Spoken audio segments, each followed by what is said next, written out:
అన్న ఆగేదేలా, తమ్ముడు తగ్గేదేలా. ఇంతకీ ఆ అన్న ఎవరు, ఈ తమ్ముడు ఎవరు? ఏపీకి నిధులు తీసుకురావడంలో మా అన్న పవన్ తోపు, దమ్ముంటే ఆపు అంటున్నారు మంత్రి నారా లోకేష్. అంతటితో ఆగకుండా ప్రతిపక్ష పార్టీకి గట్టి warning ఇచ్చారాయన.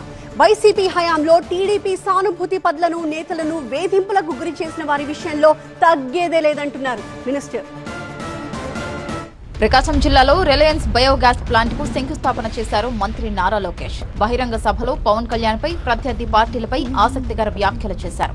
Deputy CM Pawan Kalyan ఏదైనా అనుకున్నారంటే ఆ పని పూర్తయ్యే వరకు ఆయనను ఎవరూ ఆపలేరన్నారు లోకేష్. ఆయన సంకల్ప బలం గొప్పదంటూ పవన్ కళ్యాణ్ ను ఆకాశానికి ఎత్తేశారు. తాగునీరు శాఖ మంత్రి ఎవరు? నాకు అన్న సమానమైన పవన్ అన్న ఏమనుకున్నా సాధించే వ్యక్తి. ప్రతి కేబినెట్ మీటింగ్ లో మేము చర్చిస్తాం. తాగునీరు ఒక ప్రయారిటీ అని ఆయన ప్రతి కేబినెట్ మీటింగ్ లో చెప్పారు. ప్రభుత్వం నాశరికమైన పనులు చేసింది, ప్రాజెక్ట్ ని పక్కన పెట్టేసింది. తిరిగి కేంద్ర ప్రభుత్వాన్ని ఒప్పించి నిధులు కేటాయించి ఈ రోజు ఆ ప్రాజెక్ట్ కి టెండర్ స్థాయికి తీసుకొచ్చారు. నా అన్న పవన్ అన్న.